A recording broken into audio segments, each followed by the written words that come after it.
Bien, hola. He vuelto con un nuevo video de un tema que me parece muy interesante.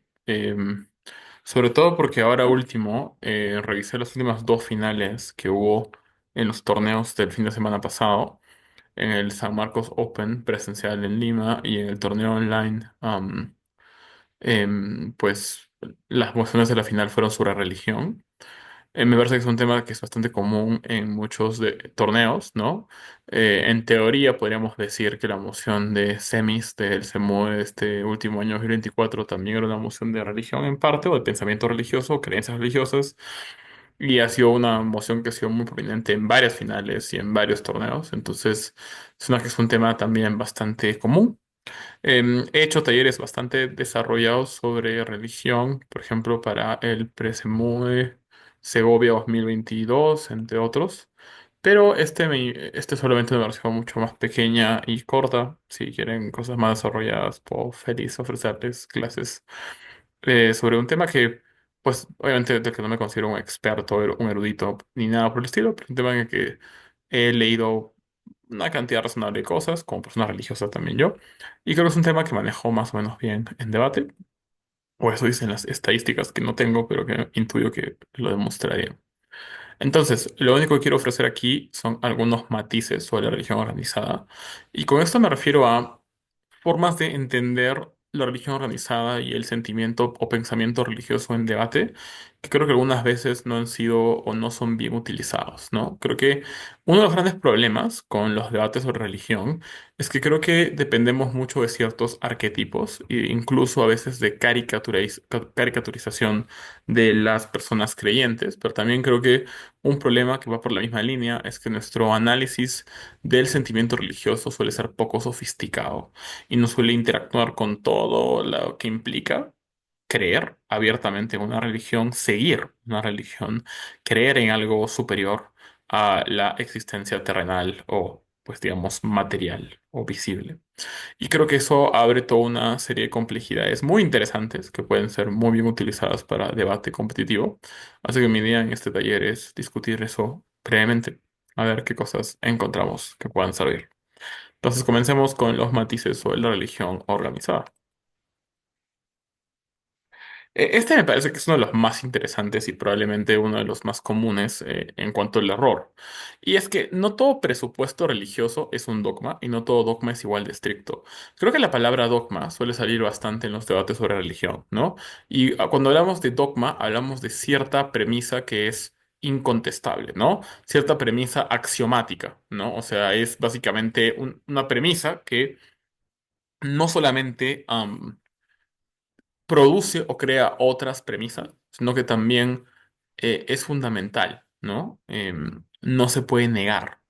Entonces, lo interesante es que la palabra dogma, que tiene mucho más sentido, por ejemplo, en el catolicismo, creo que se ha utilizado en el vocablo popular, sobre todo en debate, para hablar de una creencia muy fuerte e irrenunciable, ¿no? Cuando hablamos de alguien dogmático, hablamos de alguien que potencialmente es, de alguna u otra manera, muy creyente, incluso tradicional, fanático, etcétera.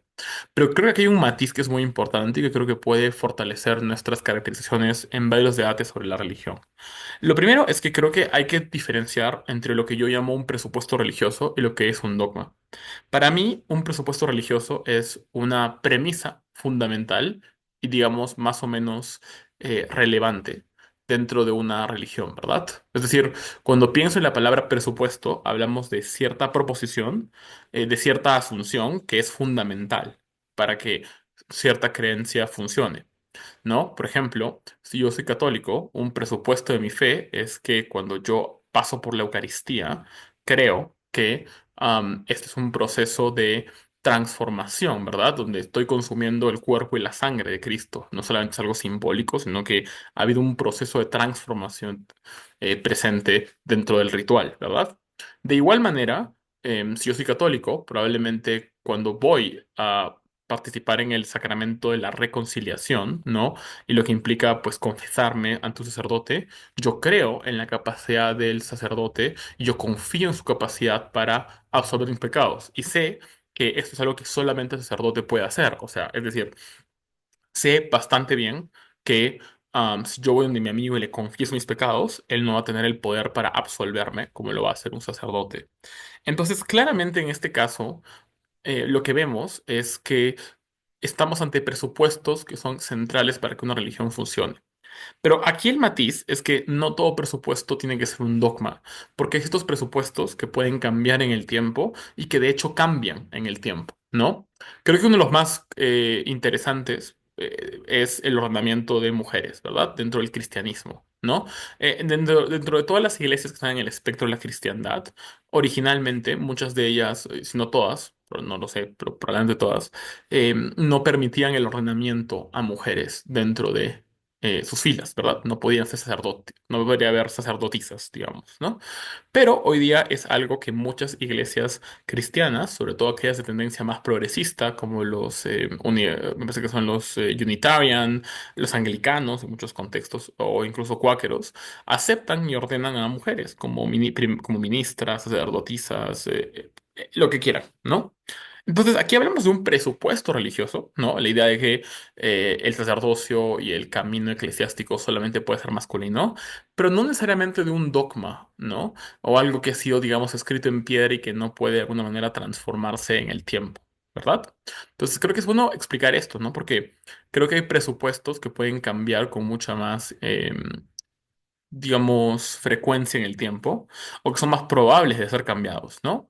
Y aquí creo que es bueno hacer una diferencia importante. Esto es algo que he utilizado muchas veces en debate y que creo que en verdad sirve para cualquier debate que tenga que ver sobre conocimiento, creencia y cosas, digamos, epistemológicas. Y es la diferencia entre una creencia nuclear y una creencia periférica, ¿no? Una creencia nuclear es una creencia que es fundamental, que es la base de, en general, tu percepción sobre el mundo, sobre tu estar en el mundo, ¿verdad? Mientras que una creencia periférica es una creencia que no es igual de fundamental, no es igual de central, como su nombre lo indica, para tu estar en el mundo, ¿no? Y lo que suele pasar es que las creencias nucleares crean las creencias periféricas, ¿no? Por ejemplo, mi creencia nuclear fundamental es que existe la vida eterna, ¿no? O sea, es fundamental en mi identidad como persona católica a pensar que la vida eterna existe y que la vida eterna es algo que puede ser accesible. Una creencia periférica, o al menos no tan intensa, no tan fundamental, es que para mí, siguiendo una tradición, por ejemplo, que algunos cristianos, por ejemplo, unitarios, cuáqueros, consideran, en principio no hay restricciones para acceder al cielo. Es decir, cualquier persona en algún momento puede llegar a acceder al cielo, pero además yo no creo en lo personal que pueda existir un infierno permanente para siempre, ¿no? De hecho, hay algunos filósofos que creen que el infierno no es sino la ausencia del cielo y la ausencia de Dios, y no necesariamente un mundo paralelo. Es bien complejo, pero aquí la idea fundamental es, yo puedo llegar a abandonar una creencia periférica, pero no puedo llegar a abandonar una creencia nuclear, o no es igual de fácil, ¿no? Esto es muy intuitivo. Si es que a mí me convencen potencialmente de que la iglesia tiene buenos argumentos para justificar la existencia de un infierno, ¿no? Como el clásico argumento de hay seres tan malvados, tan terribles, que no puede haber otro espacio sino el infierno para ellos. Me parece que es un argumento que puede llegar a ser bastante como convincente, ¿no? Entonces, en ese caso, no tendría por qué negar esa posibilidad, ¿no? Pero argumentos en contra de la vida eterna potencialmente van a ser mucho más difíciles para mí de comprar, dado que yo no tengo mucha claridad de por qué algo así podría pasar. O sea, para mí es impensable, ¿no? Es algo que rompe con mi sentido de la realidad, incluso. Entonces, mi disposición a haberme convencido en contra de que no hay un cielo, perdón, un infierno, o sea, a favor de que haya un infierno, es mucho mayor a mi disposición a estar convencido de que no existe la vida eterna. Entonces esto es importante, ¿no? Porque entonces esto nos permite matizar y encontrar la diferencia entre un presupuesto religioso y un dogma. Yo creo que aquí la pregunta fundamental es si yo no sé cuáles son los dogmas de la Iglesia Católica, ¿no? Se me ocurre pensar que probablemente un dogma fundamental es la pureza de la Virgen, la Inmaculada Concepción. Se me ocurre que otro dogma potencial probablemente es pues, la resurrección de Cristo. Eh, pero si yo no sé de esos temas, solo hay que ser muy intuitivo, ¿no? Y pensar, ok, ¿cuáles son aquellas cosas fundamentales que sostienen el sistema de creencias de una religión? ¿Y cuáles cosas no lo son? Y en ese espectro puedo identificar qué cosas son más nucleares y fundamentales y por lo tanto probablemente más irrenunciables y qué cosas son potencialmente más renunciables, ¿no? Y eso es lo mismo en el último matiz, o sea, no todo dogma es igual de estricto. Por ejemplo, hoy día es casi axiomático la idea de la infabilidad papal dentro del catolicismo, ¿no? Esta idea básicamente explica que el papa tiene una autoridad y una voz que no puede ser compensada por nadie más, ¿no? Es el representante de Dios en la tierra y por lo tanto tiene una voz muy fuerte y mucho más importante que la de otros seres humanos en cuanto a material religioso. Esta idea de la infalibilidad papal es muy reciente. Esta idea recién se impulsó con mucha fuerza a partir del siglo XIX, ¿no? En respuesta al surgimiento de otras figuras que amenazaban la autoridad central en Roma. Entonces, esta es una explicación y es una forma de entender el rol, digamos, papal, que es bastante reciente dentro de la historia de la Iglesia Católica. Entonces, claramente no podemos decir que este ha sido un dogma fundacional de la Iglesia Católica, porque por mucho tiempo no lo fue, ¿no? La idea de que la Iglesia Católica es única, ¿no? Que es católica apostólica eh, y tiene su origen en Roma, sí tiene un grado mucho mayor de como infabilidad, eso no la puedes negar, ¿no? Porque esto viene en teoría de la propia palabra de Cristo, ¿no? Cuando Cristo le dice a Pedro, sobre esta piedra fundarás mi iglesia, y la idea de que Pedro fue el primer papa, y literalmente fue el que fundó la iglesia en Roma. Entonces, puedo cuestionar la infalibilidad papal, puedo llegar a aceptar que la infalibilidad papal no es cierta, pero probablemente no puedo hacer lo mismo con la idea de que la Iglesia Católica es la única, ¿no? Porque es un presupuesto mucho más fuerte, ¿no? Pero yendo un poco más en dogmas estrictos, es aún más estricto y más fundamental y más necesario y obligatorio creer en la existencia de Jesucristo como figura que resucitó, ¿no? Es decir, uno puede estar quizás en contra de que el Papa sea infalible, como también puede negar en parte que la Iglesia Católica sea la única manifestación, digamos, válida de Cristo en la tierra, pero creo que sería mucho más difícil negar, siendo religioso cristiano, que Jesucristo resucitó, ¿no? Entonces, claramente aquí hay matices importantes. Esto me parece que también es muy importante y creo que va un poco con la idea anterior. Creo que caracterizar el sentimiento religioso como inherentemente irracional es bastante tonto y creo que es una triste consecuencia de el sesgo racionalista contemporáneo y bastante cínico. Pero sobre todo creo que parte nuevamente de una caricatura. La mayoría de grandes pensadores en la historia de la humanidad, ¿no?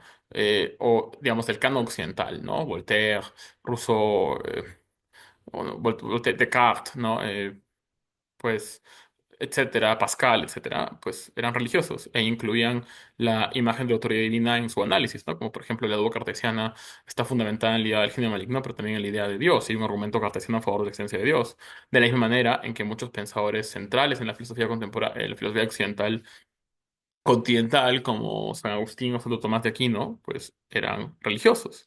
Entonces, claramente no podemos caracterizar el pensamiento religioso como inherentemente irracional, sobre todo porque la teología existe y los debates teológicos que tienen un carácter académico existen. Entonces, algunas cosas también se pueden justificar racionalmente, ¿no? O sea, ¿por qué Jesucristo hizo tal cosa? ¿O por qué hay esta determinación del mundo, ¿no? ¿Por qué existe el mal en el mundo, ¿no? ¿O por qué existe el bien, ¿no? Uno de los argumentos que más me gusta para justificar la existencia de Dios es el que da el filósofo Richard Swinburne, un filósofo de la Universidad de Oxford con libros muy buenos, que explica cómo la idea moral que tenemos, tan sofisticada de hacer el bien, tiene que haber aparecido en algún lugar, tiene que haber sido implementada de alguna manera.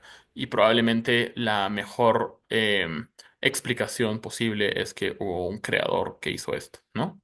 Y así pueden haber varios argumentos que ayuden a explicar, em, digamos, la existencia de Dios o ayuden a justificar, por ejemplo, por qué Dios se esconde de las personas o por qué Dios más bien aparece en ciertos momentos, ¿no? Que es un poco a lo que un filósofo como Alvin Plantinga también ve bastante. Entonces, la idea aquí central, ya como punto para que quede claro, es hay diferentes formas de explicar fenómenos religiosos y no tienen por qué ser siempre irracionales o no analíticos, y aquí es bueno poder matizar esa explicación.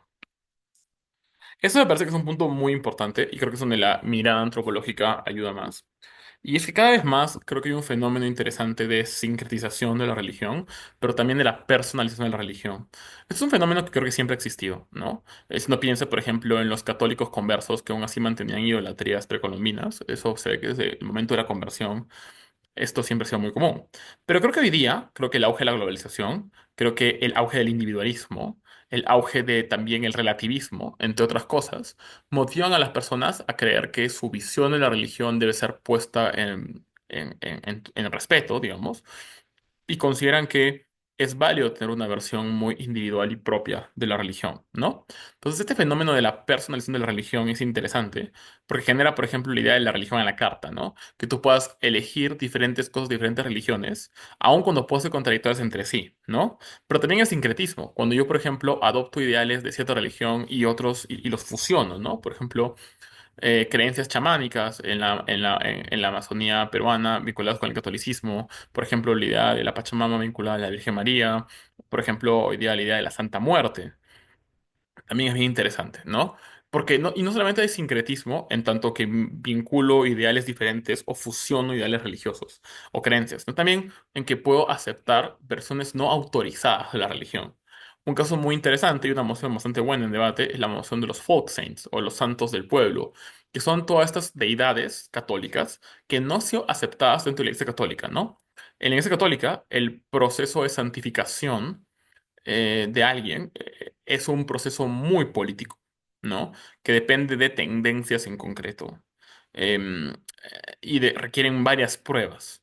Pero eso no evita que la gente tenga sus propios santos, ¿no? En Perú, por ejemplo, tenemos a la Sarita Colonia, que es la patrona, por ejemplo, de trabajadoras sexuales o ladrones, como en México tenemos a la Santa Muerte o tenemos al Santo Narco y otros patrones que también, por ejemplo, ayudan a narcos, criminales, etcétera. Entonces, esto ayuda a entender con mucho más detalle los matices, ¿no? Por ejemplo, en la última final yo presento un caso analizando cómo uno de los aspectos de la religión que más ha cambiado y más se ha secularizado es el aspecto de la sexualidad. Es decir, hay cada vez más gente que es católica, es cristiana, pero puede aceptar, por ejemplo, em, tener sexo antes del matrimonio o tener relaciones extramaritales. Mira, gente en el mundo tiene affairs o que haya relaciones de personas del mismo sexo o etcétera. ¿Por qué? Porque esta es se ponen a pensar, para mi creencia religiosa, estos presupuestos sobre que la sexualidad debe ser muy controlada, ¿no? Estos ideales muy ascéticos no son tan relevantes, no son tan nucleares. Entonces, yo puedo abandonarlos si me es conveniente, ¿no? Y eso pasa mucho, ¿no? O sea, si uno siguiera al pie de la letra las restricciones religiosas en cuanto a sexualidad, la pasaríamos muy mal. Y la mayoría de gente no lo hace. Entonces, eso demuestra que uno de los aspectos más había esta individualización, personalización, secularización de la religión ha sido, por ejemplo, en el mundo en el aspecto, en el ámbito de la sexualidad. Este me parece que es un punto también muy importante y creo que hay que matizar mucho. Creo que uno de los problemas de la mayoría de personas cuando debaten cuestiones de religión es que las debaten bajo un binomio y una lógica binaria muy estricta, conservadores y liberales, o conservadores y progresistas. Y incluso cuando analizamos a los conservadores, los analizamos de forma muy caricaturesca e ignoramos esto. Hay gente que puede ser conservadora en la religión y aún así puede tolerarse estas cosas. Es decir, hay que matizar mucho más las caracterizaciones. Pero creo que un factor importante a tomar en cuenta es que la mayoría de religiones organizadas son bastante grandes. Y como son bastante grandes, también tienen facciones bastante diferentes dentro de la iglesia. El mejor ejemplo para mí es el budismo, ¿no? El budismo tiene una cantidad ridículamente grande de vertientes porque no existe una figura centralizada con poder, como por ejemplo en el catolicismo. E incluso muchos niegan que el budismo sea una religión per se, porque no tiene una deidad per se. Buda no es Dios, por si acaso, si alguien pensaba eso, no es verdad. Entonces, es un punto interesante, ¿no? Porque puede generar interpretaciones radicalmente distintas. Creo que el mejor ejemplo es dentro del catolicismo, tienes facciones que tienden mucho más al progresismo y a la izquierda, como fue la teología de la liberación y quienes la apoyaron, que leían el catolicismo bajo una mirada marxista, en comparación y en contraste a las vertientes más conservadoras dentro de la iglesia, como por ejemplo el Opus Dei o el Sodalicio en Perú, que fue una respuesta a la izquierda de la teología de la liberación, ¿no? Igual lo podemos ver en otros lados del globo, ¿no? Así como muchos defienden el catolicismo obrero, vinculado a la liberación de la gente vulnerable, hay quienes defienden la teología de la prosperidad, que considera que el acceder a la riqueza es parte del mandato divino y es algo que Dios acepta y promueve. Esto es interesante porque, dado que el discurso religioso y las creencias religiosas son inherentemente ambiguas o tienen un conjunto infinito de interpretaciones y significados, y son símbolos muy maleables y adaptables y adaptativos, las facciones son muy diferentes. Y esto puede generar contrapesos como tensiones, según cómo uno lo caracterice, pero creo que esto evita caer en dos errores muy comunes. El primero es comprender o entender a una religión de forma bastante única, o el siguiente paso, que igual es un error, comprender a la religión de forma extremadamente binaria. Creo que binarizar cosas es importante en debate en la medida en que no hay mucho tiempo para ser muy matizados, pero creo que hay que tener cuidado cuando los binarios son demasiado extremos y no dan paso al matiz. Creo que esto también es bastante importante y va con la misma idea, ¿no? Una de las cosas fundamentales que tiene una religión, cualquier religión, es la idea del ritual, ¿no? Un ritual se considera esta práctica, esta acción performativa que suele repetirse, que tiene un carácter simbólico importante, que apela a la emoción colectiva e individual, que en muchos casos involucra una transición o una etapa y tiene un carácter también político, ¿no? Es una acción que rompe con la rutina pero que también es cíclica, ¿no? O sea, entonces es algo que también, o sea, un ritual involucra una repetición, involucra un valor simbólico en concreto, involucra una serie de emociones ensalzadas y también en general un conjunto de significados representados a partir de una acción particular y nuevamente tiene un carácter muy performático, ¿no? Es algo que uno hace con ciertas prácticas corporales, técnicas, ¿no? Canto, eh, espectáculo, ¿no? O incluso el ritual de, pues, rezar o leer la Biblia tiene ese carácter particular con ciertos gestos o inclinación emocional. Y lo importante que hay que reconocer en un ritual, además de la primera explicación de por qué surgen y qué involucran, es que los rituales tienen diferente función, significado y exigencia según el espacio. En otras palabras, hay que analizar el ritual en el contexto que se está dando, ¿no? O sea, por ejemplo, un ritual católico, si bien tiene en todos los casos una función y un significado de reforzar nuestra fe o vincularnos aún más con la deidad, también tiene diferencias según quien lo practica, ¿no? Una primera comunión, por ejemplo, es un rito de paso en la que un niño se vuelve adulto en la fe. Una confirmación, que suele darse cuando eres adolescente, más bien involucra ya comprometerte con la adultez en otros aspectos, ¿no? El matrimonio tiene un ritual y un carácter muy político, incluso diríamos patriarcal. Entonces, vale la pena preguntarnos, ok, este ritual en concreto, esta práctica en concreto, ¿qué involucra? ¿No? ¿Qué función tiene? ¿Qué significados produce? ¿Y a quiénes se le exige practicarlo? ¿Y de qué manera se les exige? ¿No? ¿Y cuál es la sanción si no se practica o si se practica mal? ¿No? Entonces eso puede ayudar. Y nuevamente, esto no hay que solamente verlo desde el lado religioso. Los rituales están en todo lado, rituales políticos, sociales, culturales, pero tienen un carácter muy especial dentro de la religión, dado que nuevamente la religión involucra el acceso a lo más allá, ¿verdad? A una creencia más allá del mundo visible y perceptible y sobre todo formas de responder a las grandes preguntas. Entonces, ahí el carácter ritualístico es muy importante. Creo que esa es una de las más interesantes y creo que parte un poco de lo que hemos dicho antes. A veces hay un argumento muy común que hacemos en varios debates, que es que la gente abandona una religión, pero creo que nunca nos preguntamos cuáles son los stakes, ¿no? O sea, ¿qué involucra abandonar una religión? Y nota que cuando tú abandonas una religión, abandonas muchas cosas. Tu sistema seguro de apoyo, el lugar donde tienes poder político, la forma en la que entiendes el mundo, lo que inconscientemente ha sido impreso en tu psique y en tu carácter, tu vinculación emocional con el mundo, pero también tu forma de entenderte a ti mismo y a los otros. Entonces, sí, la gente abandona religiones, o sea, hay un descenso de religiones, pero no es un proceso lineal, ¿verdad? O sea, no es como que, ok, mañana decido dejar de ser católico y me quedo así para siempre, ¿no? Mucha gente viene y va, vuelve. Hay el concepto, por ejemplo, de los lapsed Catholics, que son aquellos que son católicos pero no practicantes, pero igual se mantienen vinculados a la identidad católica.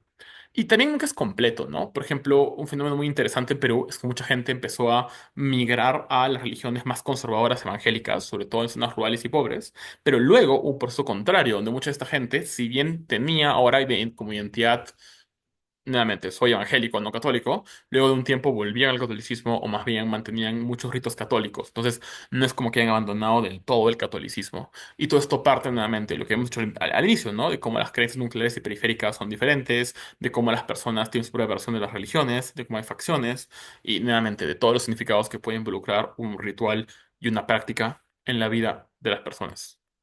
Y finalmente, creo que la conclusión bastante intuitiva de lo que hemos visto es que la religión es multimodal, multifuncional y contradictoria. Es multimodal en el sentido que se manifiesta de maneras muy distintas entre sí, ¿verdad? Es decir, se manifiesta desde modos increíblemente restrictivos, como también pueden ser modos increíblemente liberadores, ¿no? Uno puede pensar que la moral católica es muy restrictiva, pero a la vez la teología de la liberación es muy liberadora. Entonces, es multimodal, tiene modos distintos, ¿no? Es multifuncional en la medida en que tiene funciones muy diferentes. Uno puede decir el control social, la liberación, el alivio, el encontrar respuestas, darle sentido al mundo, encontrarte en el mundo, encontrar a los otros, encontrarte a ti mismo, etcétera. Creo que son diferentes funciones que la religión siempre tiene. Y finalmente la religión es contradictoria, no en el sentido de que es, la religión no tiene ningún sentido y todas estas cosas que a la gente les gusta hacer como... Que son bastante, la mayoría de argumentos comunes en contra de la religión me parecen bastante débiles y tontos. Pero creo que aquí la idea es, o sea, quizás es contradictoria para mí en el sentido de que muchas veces puede haber cosas que no cuadran, ¿no? Es decir, o que no pueden ser fácilmente explicables, o que el sentido común puede encontrar como puntos sueltos, ¿no? ¿Por qué un Dios eternamente bondadoso permite el sufrimiento, ¿no? ¿Por qué Dios se aparece a unos y no a otros, ¿no? ¿Por qué Dios en el Antiguo Testamento castiga, pero en el Nuevo Testamento perdona, ¿no? O sea, cosas que creo que son naturales cuando hay un sistema de creencias tan variado y en sí mismo tan complejo de entender, ¿no? Que algo sea contradictorio no lo anula por completo, pero sí exige mucha necesidad de discutir, de respuestas, pero sobre todo de hacer preguntas. Y eso finalmente lo que también involucra parte de la fe, ¿verdad? Involucra involucrarte con las grandes preguntas, aceptando que no se encontró una respuesta y reconociendo que en el camino las dudas van a acrecentarse, ¿no? Pero eso no quiere decir que no sea algo increíblemente valioso para una cantidad muy grande de personas en el mundo y valdría mucho la pena que en los debates que tengamos seamos mucho más matizados, incluso diría yo respetuosos con esas creencias. La cantidad de veces que escucho caricaturas sobre la religión me parece muy ofensivo y mi pregunta fundamental es si nos incomoda y con justa razón cuando presentamos un análisis arquetípico, por ejemplo, en las minorías raciales o de género. ¿Por qué no nos pasa lo mismo cuando caricaturizamos a la gente religiosa? Eso es un doble rasero, a mi juicio, y creo que deberíamos evitarlo, porque además permite debates mucho mejores, que finalmente es lo que queremos hacer cuando practicamos VP, ¿no? Mejorar en general en debate y en el análisis del mundo y la comprensión del mundo. Entonces, la caricatura no ayuda a comprender bien el mundo, al menos desde mi perspectiva, y por eso quería presentarles este taller. Ha sido un gusto y nada, ojalá les sirva cualquier duda. Ya saben cómo buscarme, supongo.